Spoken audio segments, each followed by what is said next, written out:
Good afternoon and welcome to another session of ENG3E Term 2A. That is Grade 11 Workplace English, brought to you by WASA Distance Education Center. I am your instructor, Mike Laverty. Today's date is Thursday, March the 30th, 2023. And today's date marks class number 27 of our 34 classes together. So after today we'll have 8 more to go. So getting towards the end of this class, and so with that in mind, we are working through Unit 5. We started our discussion of Unit 5 yesterday, so today we're following up with more unit assignments. Yesterday's class we covered assignments 1 through 4. And today's class, we will cover assignments 5 through 8. So hopefully, I think we can cover those 4 assignments, 5, 6, 7, and 8, in today's class. And then we'll have once we have all of these courses, all of these unit assignments wrapped up, as we've done before, we will then cover the culminating activity in a few classes, and then leave ourselves time to go over the final exam. And more on that in a few slides. So this is the 7th week of classes in Term 2A. Term 2B will be beginning very shortly. So I believe that an important date to bring up is I believe April 7th, 2023. That's the registration deadline. The registration deadline for Term 2B, if you want to register,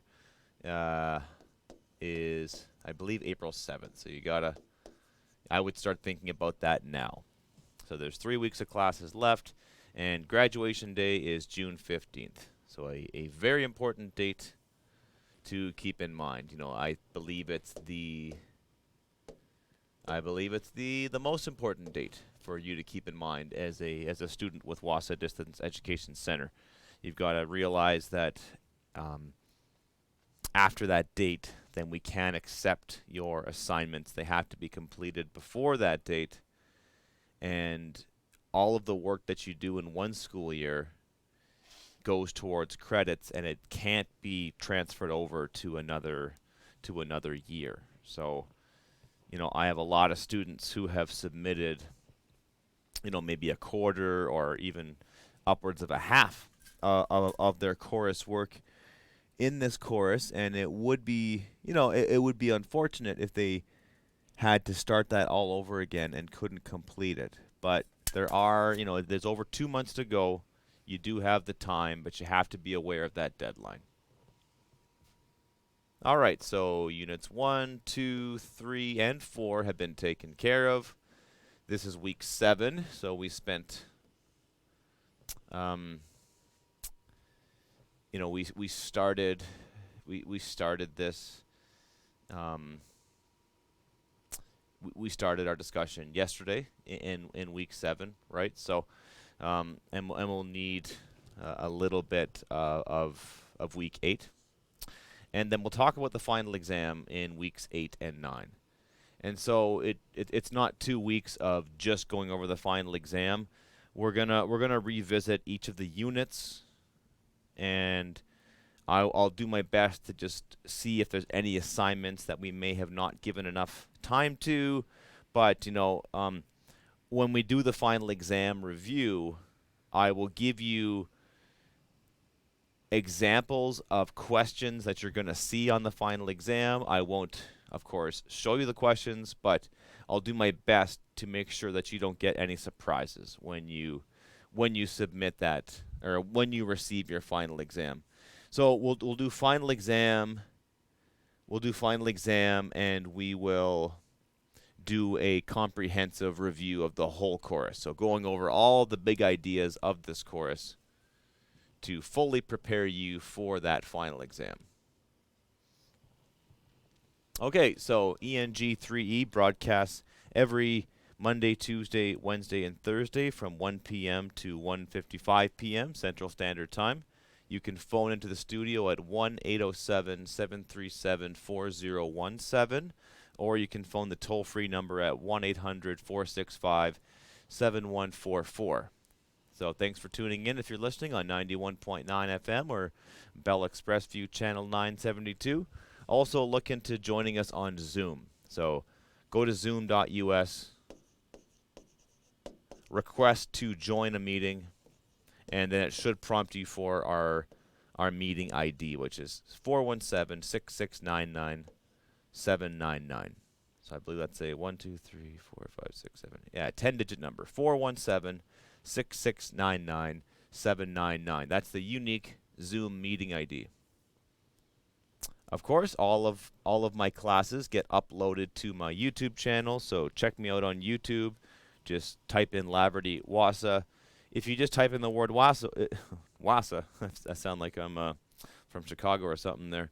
But if you type in the word Wassa on YouTube, you will see many teachers from the Wassa organization who are putting their work up on YouTube after they've been broadcast. Contact me directly at mlaverty@nnecschools.org. So that's my email address, mlaverty@nnecschools.org. Find me on Facebook by searching Laverty space Wassa. You can add me as a friend or send me a message. And please phone the Wassa building here in Sioux Lookout at 807-1-807-737-1488. I'm at extension 2211. Or phone the toll-free number 1-800-667-3703. And one thing you might want to keep in mind is that, I can help you with this course specifically. I also teach ENG3E, and I taught OLC 4.0 last term, and I will teach it next term. So I can help you specifically with those 3 courses. But if you need help sort of plotting out your path and trying to find out what you need to do to graduate, then please phone that number and contact the Wassa office directly. And there's lots of people just waiting to hear from you, and that's what they get paid to do, but it's also what they love to do. They love to connect with students and just do whatever they can to reach out to them. Also want to mention, I almost forgot, but I also want to mention that tomorrow I'm going to have my Zoom will be open, and you can, if you go to zoom.us and use that code, actually that may be good just to put it up on the screen one last time and bring it up. So every Friday from here on in, I'm going to have my Zoom open. That's 417-6699-799. And I'll be waiting from 9 till 12 in the morning every Friday. And I'll be on the line if you want to talk about anything related to your English courses. And especially if you got any questions about graduating and, your next steps. All right, so today's lesson, we'll have some quotes of the day up for discussion that's related to our topic of the day. And we will look at unit assignments 5 through 8.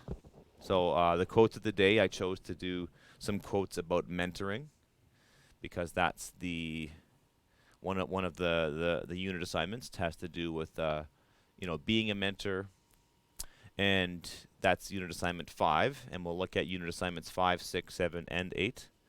We'll do a textbook reading, 2 textbook readings. So there's Keeping in Touch, that's page 219, and that textbook reading, there's actually 4 examples of writing, letters and emails. So we're going to look at those, and we will look at the other assigned reading, The Beautiful Bruce Peninsula, page 222. So your learning goals are to complete a close reading of 2 letters and 2 emails. Take notes on the format and purpose of these documents. So that's sort of like a dual one. So as I do a close reading of those 2 letters and 2 emails, you take notes on how they're formatted and what purpose those documents had. And, that's a foundational, essential concept that we've talked about many times in this class. It's the connection between format and purpose, right? And if we look at writing as a tool, as a way to accomplish something, you know, the format of a tool, fits its purpose, right? A hammer is designed a certain way so it can drive nails into surfaces. It's got the claw to extract nails out of it, right? So that the tool is designed a certain way for a specific purpose. And for writing to be effective, writing has to have a specific format, and it's got to have a specific purpose in mind. And you will practice the reading strategies of skimming and scanning while reviewing an assigned textbook reading, the beautiful Bruce Peninsula. So we'll do a close reading of the Keeping in Touch because it's much shorter and I can read out the entire thing on the air. But the beautiful Bruce Peninsula, there's too much text for me to read out loud. But I'm going to scan it and skim it and just look at the textbook features and draw your attention to some specific parts of it that you'll need to answer the unit assignment questions. And so your success criteria is simply to complete unit assignments 5, 6, 7, and 8 from Unit 5. That is your success criteria. All right, so these 4 assignments from Unit 5. All right, so let's jump in to our quotes of the day. Too many good quotes out there to just narrow it down to one. The first one comes from Steven Spielberg, who is probably the most famous director of the 20th century, maybe quite possibly the most famous and well-known director of all time.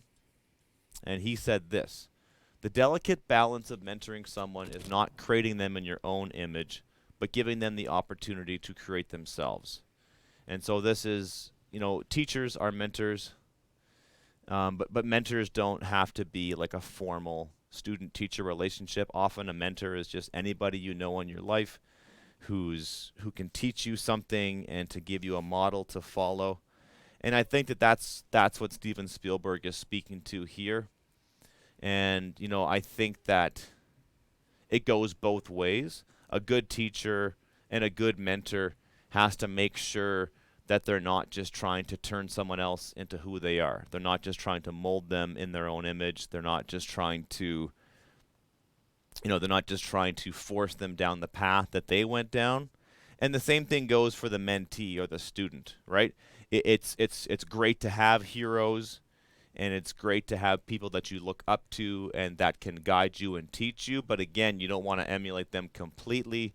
You don't want to lose who you are by trying to emulate who they are, right? So it's good to have examples and good to do that. But if you take things to an extreme, if you take things to an extreme, then there's the possibility you can lose yourself and you lose something that you could achieve that they didn't, right? And so I think it's a good quote, and it sort of speaks to the power that mentors have, but it also speaks to, some, exercising some limits on how much they mold and influence that person. Another quote is from Bob Proctor. He was a very well-known Canadian author who wrote a lot of nonfiction books on investing and mentoring and leadership and things like that. I Googled a whole bunch of lists, like top mentorship records, and that's what came up. There's a lot of Bob Proctor quotes. So it's a name that I was familiar with, but not that familiar. But when I Googled mentoring quotes, he came up quite a bit. And he says, a mentor is someone who sees more talent and ability within you than you see in yourself and helps bring it out of you. So I love that quote.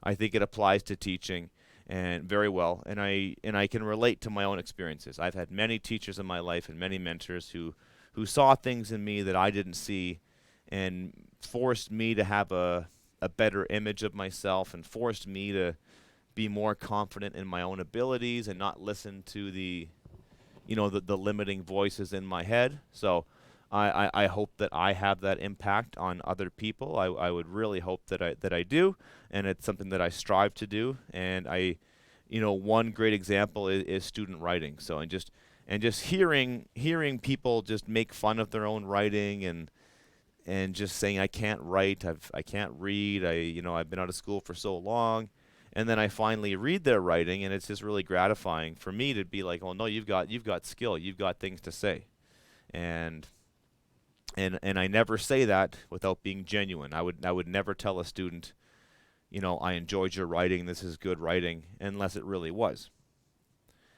And so I think that's a great quote about mentorship. And the last one is from Tony Dungy. He's an NFL coach, and he said, mentors build mentors. Leaders build leaders. When you look at it closely, it's really one and the same thing. So that's kind of what it happens, right? So I think that everybody in all walks of life, you're a student, you're a teacher,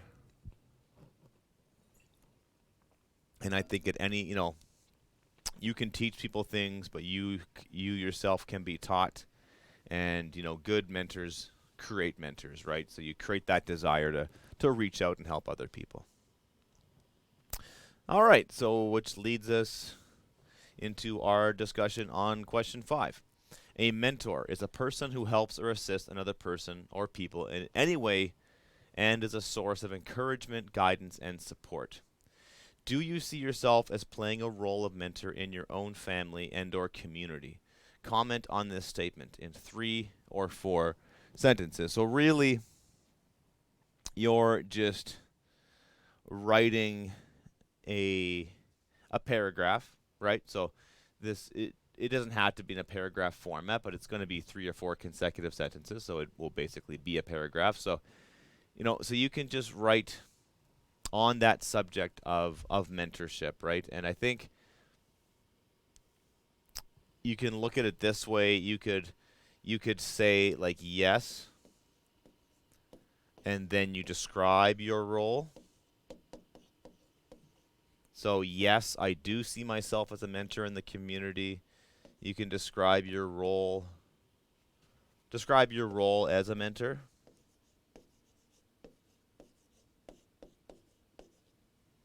Be specific. Those are my 2 favorite words.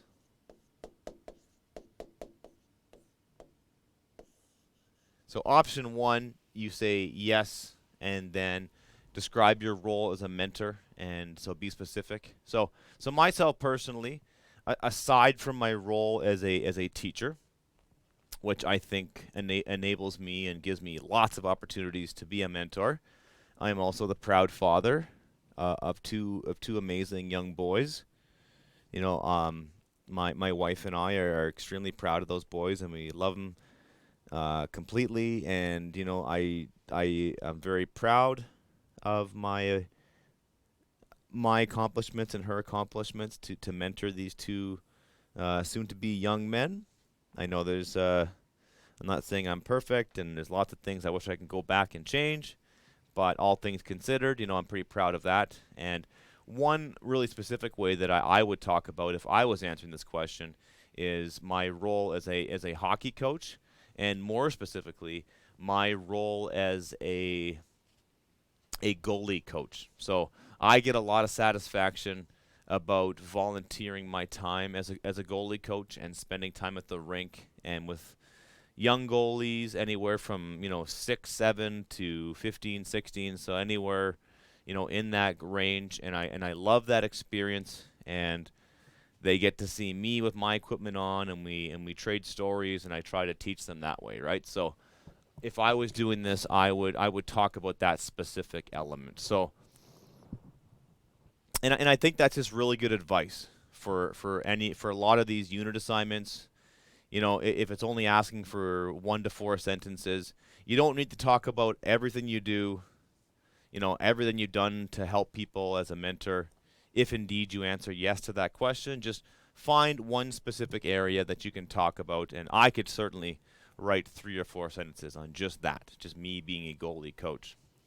Now, if the answer is no, and it's totally fine if it's not, being a mentor is a very time-consuming and demanding role to play in a community. So you may not see yourself as a mentor in your community right now. Maybe you did in the past. So maybe you could talk about past experiences, or if you don't, so that's a couple options. So you could talk about the past. You could talk about maybe talk about mentors you've had, right? So talk about mentors you had before. And that can be a parent, a coach, a boss, a friend, a grandparent, an aunt, an uncle, an older brother, sister, sibling, cousin, right? So maybe talk about that. So if you can't if you don't identify yourself as a mentor in a community, then maybe think about mentors that you have had. So in that sense, you're not talking about yourself as a mentor. You're talking about yourself as a mentee, as someone who is being mentored. So you got basically two ways you could approach that question. All right, question 6. Using the sample letter found on page 219 of your textbook, The Road Ahead, for content and format, you are to write a letter of your own to your manager or supervisor at work. You will be making some sort of request or asking for some sort of favor. If you are presently unemployed, just imagine yourself in a certain workplace for the purpose of the assignment. A final copy only. So this is worth 10 marks, and I've read that directly from the assignment guidelines. All right, so with that in mind, we will have a look at some of those documents. So that is the keeping in touch, documentation that I just mentioned. So if you flip to page 219 in your textbook,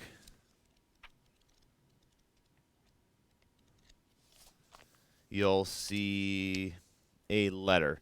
And it's at the top, you have an address. It says 323 Grey Drive, Owen Sound, Ontario, postal code N2J3L2. The date it was sent was July 21st, 2002. So again, this is a letter. And so it was sent, and it's being sent to Mrs. J. Baxter, Personnel Department, General Hospital, Owen Sound. And so, yeah, myself personally, I usually, I guess you don't have to always put your name at the top of a letter, but I always did. But I guess your name's at the bottom, so that's fine too, right? So if we look at the formatting, it follows the typical format. So you've got the sender address. Then you get the date. Then you get the recipient address. And then you get the salutation.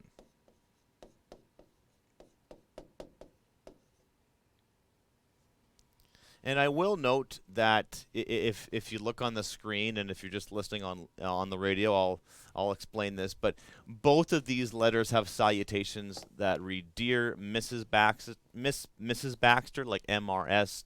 Baxter, and the other one has "Dear Miss Kim," M.S. Kim. So I think it's not that like there's universal practices and everybody does the same thing, but usually I think the more common practice today would just be to write out the person's full name. Like let's just say her first name is Maxine. I think it'd be much more common to say like dear Maxine Baxter, or dear Julie Baxter, right? So instead of using the Mrs. or the Miss.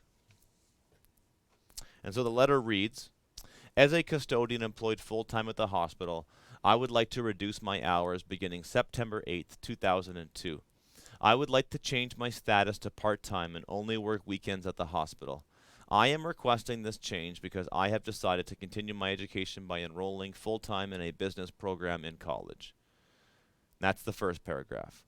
second paragraph reads, I have worked here for 3 years and have always received very high ratings on my job performance. I hope you will keep this in mind when you consider my request. If you require further information, please let me know at 519, and then you get the fake number, 555-5555. Respectfully, yours. So you got the salutation, then you have the body, which in this case is 1, 2, 3 paragraphs. Then we have a closing salutation, and that closing salutation is respectfully yours. Respectfully yours, sincerely. Then you get an actual signature, and then you get the person's printed name.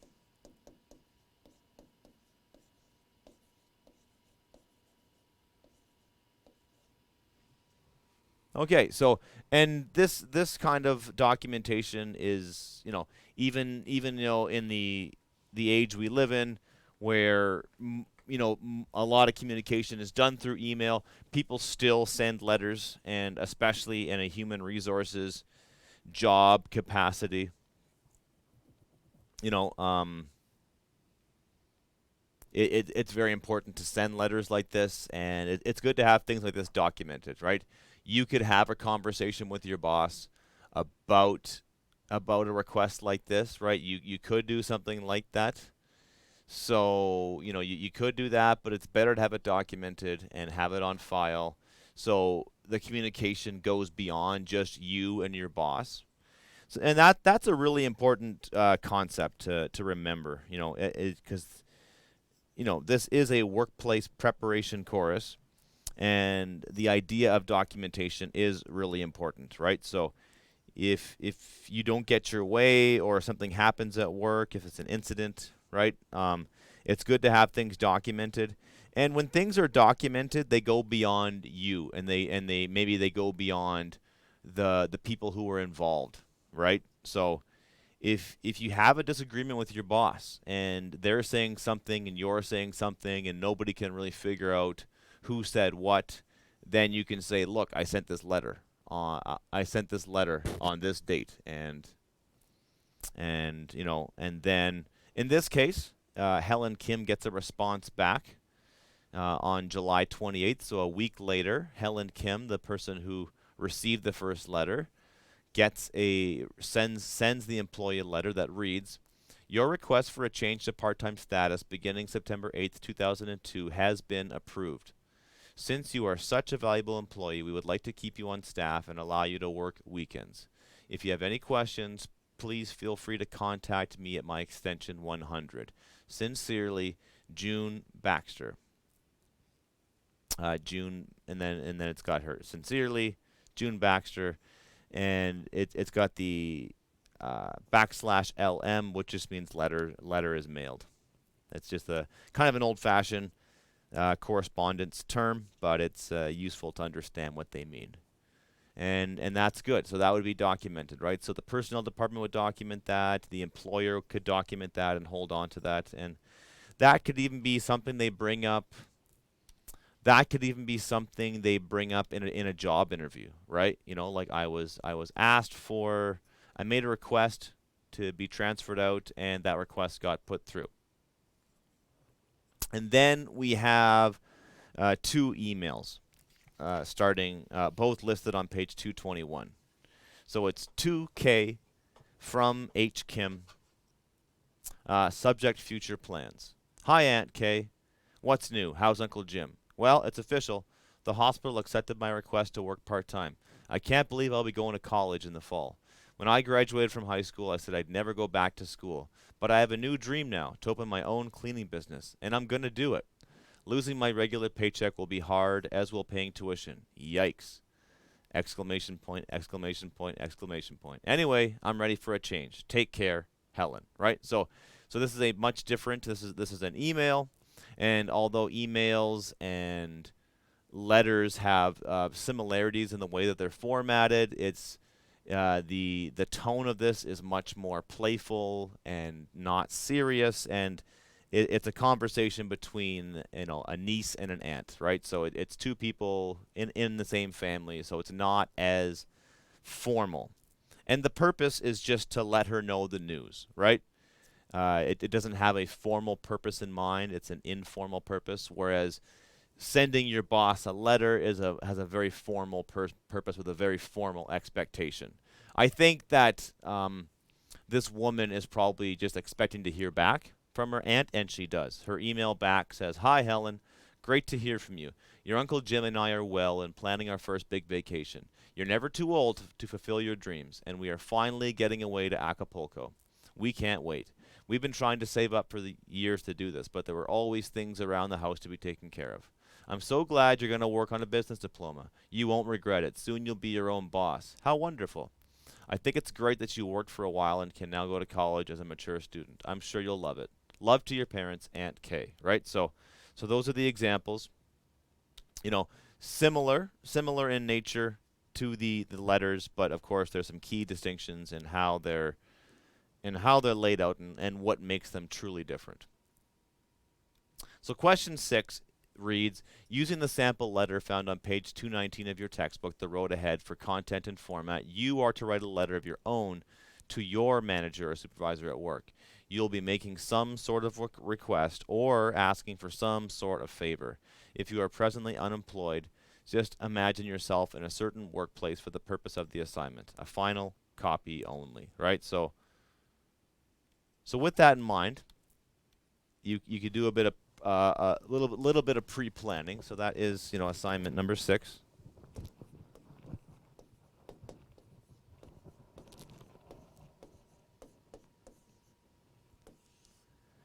So in the 5-step writing process, step 1 is planning. Step 2 is simply writing. And I like to remind students that people have different approaches when they write, when they complete a writing assignment, either for school or for professional or just for fun if they really enjoy writing. So, option 1, you just jump in and start typing. If you've got something to say and it's just jumping off of your fingers, or it's just there's words that are there and you're just simply getting them down, then that's probably the best way to do it, right? Just if you feel the urge to write and you've got something to say, then you just simply sit down and start writing. And then you'll have a bunch of raw text that you can come back to later, and you can still go back to step 1 and then plan out the whole thing. And planning might actually be easier to do. So it might seem weird to do that. It might seem weird to start with the, because to go to step 2. But the writing process goes back and forth. There's a fancy word for it called recursive.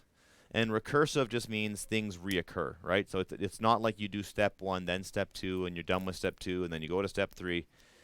It's more like you jump back and forth between them. But you are asking a favor, right?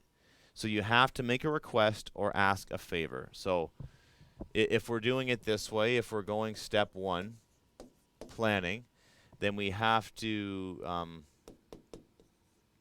you've got to figure out a request that you can make of your boss.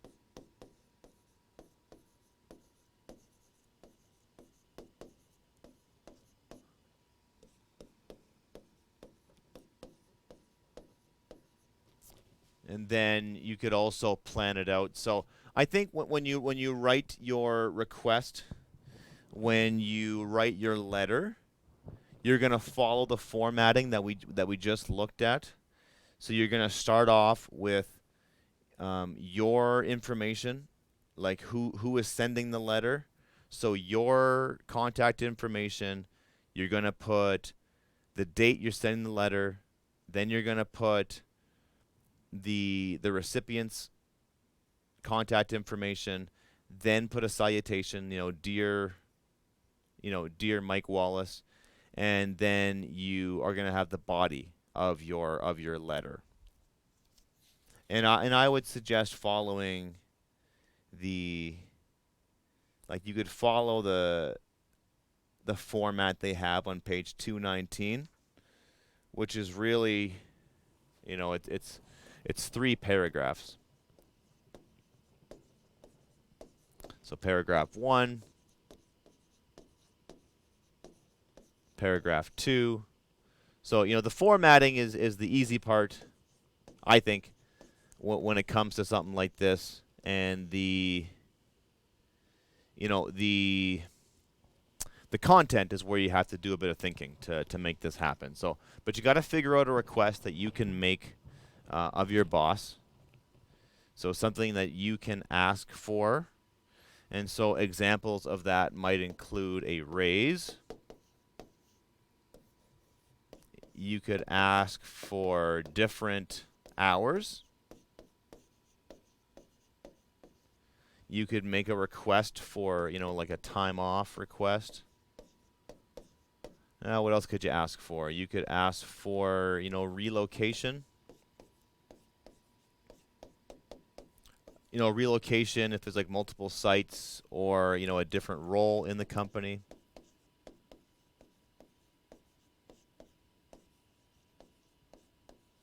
Yeah, so you just got to find out a request that you can make of your boss.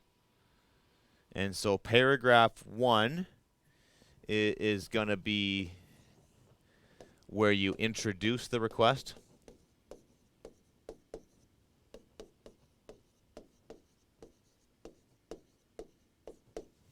Which is the format we're following here. And then paragraph 2 is like, reasons why, basically reasons why you deserve it. You're talking about your past record as an employee.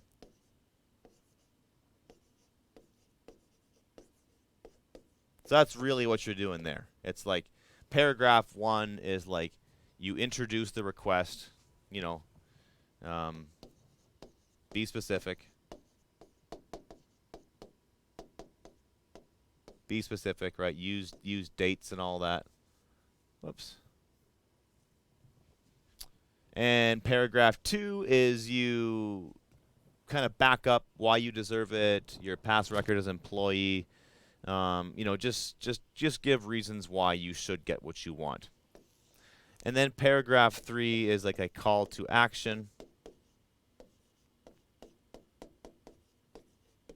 And the general format of that is, in this letter, it was, if you require further information, please let me know at, right? So give them a call to action. You can repeat your contact info. You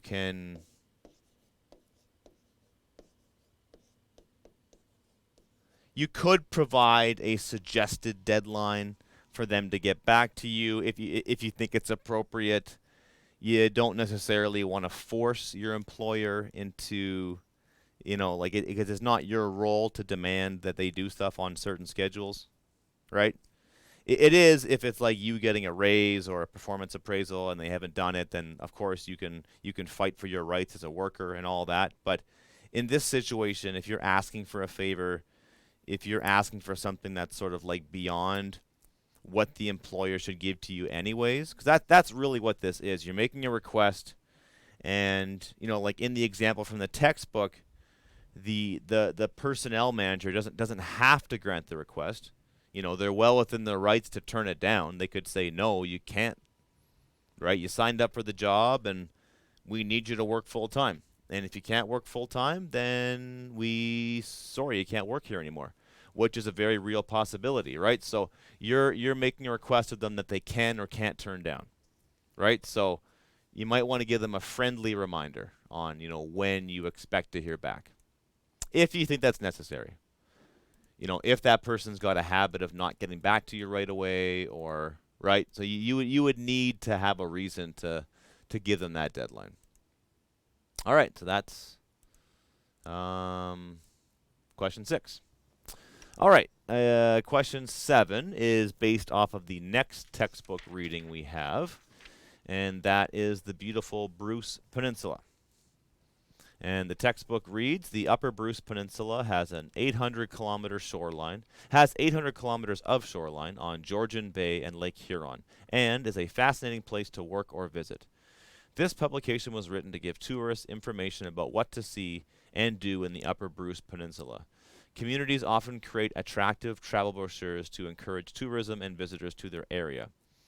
If you were going to promote tourism where you live, what 3 things would you want tourists to see and do? What would you include in your publication to attract visitors? So what we have here is like a pamphlet or a folder or a small booklet, or maybe, information that would be posted on a website by a tourism company, or perhaps the province of Ontario trying to encourage tourists to come to a particular destination. So in this one, we're talking about Georgian Bay, the beautiful Bruce Peninsula. So based on the variety of information provided in the tourist brochure for the Bruce Peninsula, you are to describe what a visitor would be able to see and do in the region throughout the year. Try to use some adjectives in your writing. 1 paragraph containing at least 7 sentences. So, as you recall from yesterday's discussion, when we did our parts of speech review, adjectives are describing words, and they most always describe nouns, right? So they describe nouns, right? So you're going to use those adjectives in your writing. Use those adjectives that you can pull out of the text and then use them as you describe it, right? So you're writing a paragraph for this one of 7 sentences. And question 8 is that question that's found in the textbook. That's if you were going to promote tourism where you live, what would you want visitors to see and do? 3 or 4 sentences, right? So it's those 2 main categories. What can you see and what can you do? That's, if someone's going to visit this location, what would they see and what would they do? All right, so with that in mind, let's pull up another notebook page here. So we're working on assignment 7, and we're talking about, what people can see and what they can do. So we've got assignment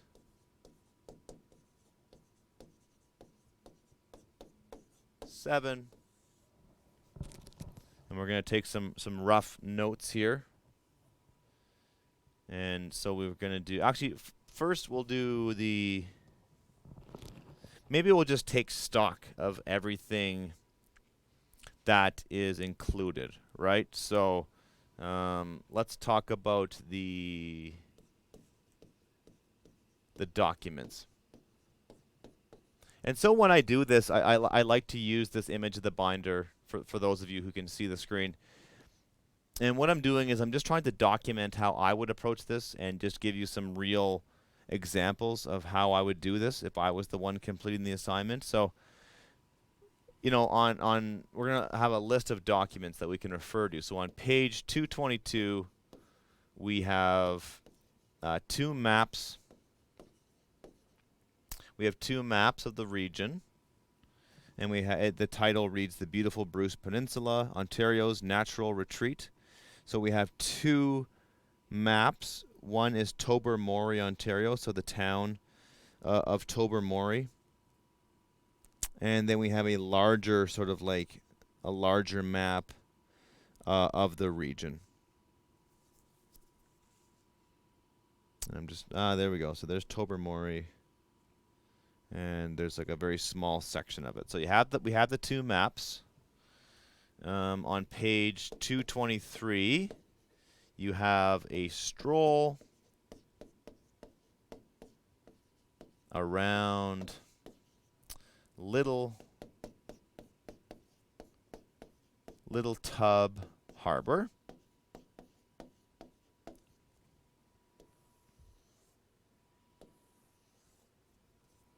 So what I'm doing is I'm just reading the titles of these things. On page 224, you have the town of Tobermory.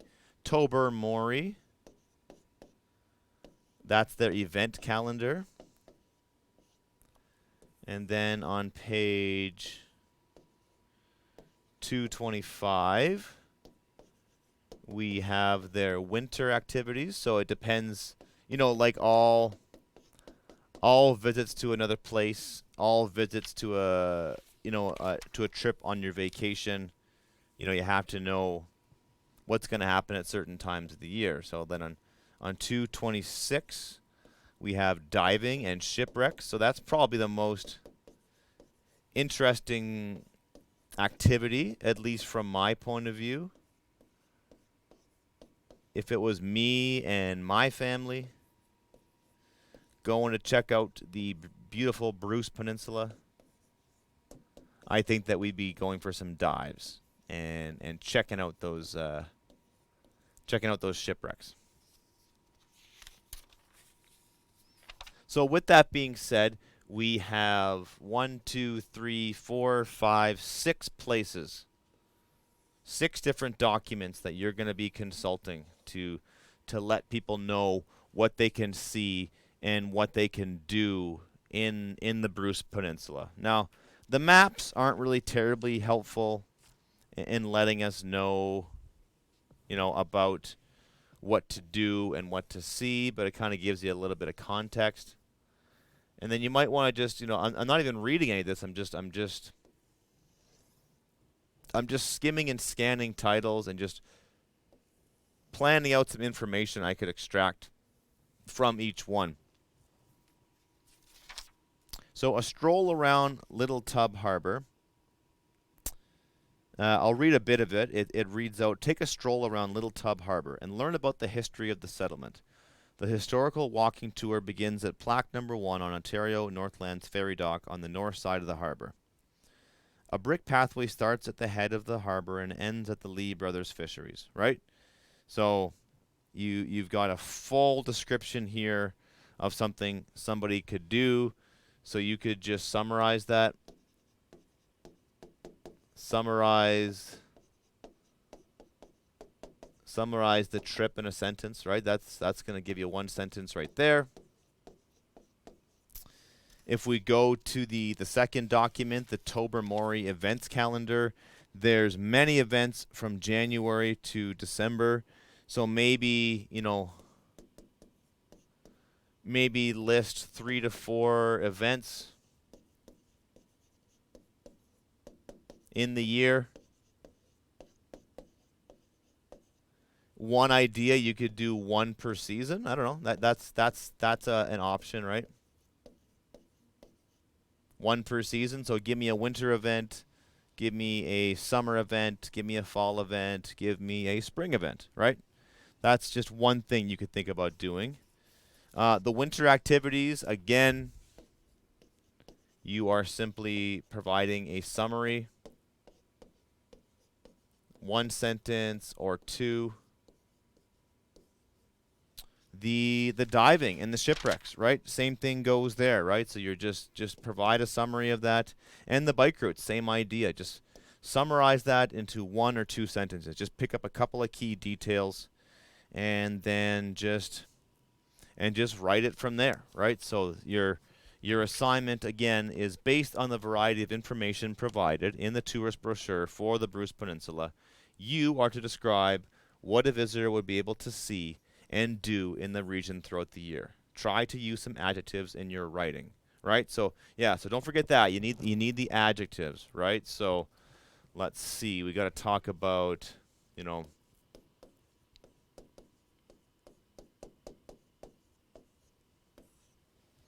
I'll just start with that diving and the shipwrecks. So that article reads, acclaimed for its clean, clear water, historic shipwrecks, and spectacular underwater geological formations, the waters at the tip of the Bruce Peninsula are a major destination for divers and other water enthusiasts from all over North America and Europe. So there you go. In that first sentence, there is clean, clear. There's 2 adjectives that describe water. These shipwrecks are historic. The formations are spectacular underwater. They're geological. Bruce Peninsula is not only a destination, it's a major destination for divers and enthusiasts from all over North America. So it's not too hard to find adjectives in this writing. And we got to remember that the purpose and the format of this article is to promote a region, to make it look good. And when you're trying to make something look good, either yourself or a product, then you rely pretty heavily on adjectives, right? If you're selling used cars and somebody asks you questions about a particular car, you're going to use lots of adjectives like it's reliable, it's fast, it's got good fuel economy, it's got a beautiful interior, it's got a gorgeous paint of coat, it's got excellent handling, right? It's got perfect or well-maintained brakes, right? So adjectives allow us to describe things, and we're going to be using lots of positive descriptions. And then assignment 8 is asking you to, imagine that you're going to promote tourism where you live. What would you want visitors to see and do? 3 or 4 sentences. So for that one, I think you're just gonna, what I would do is I would just, make a list. Maybe make a top 10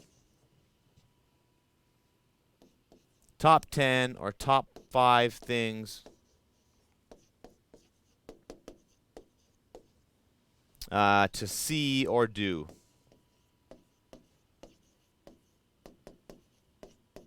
in your community.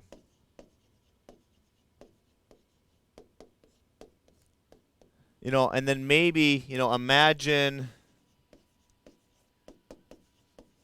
a tourist, from Africa, for example.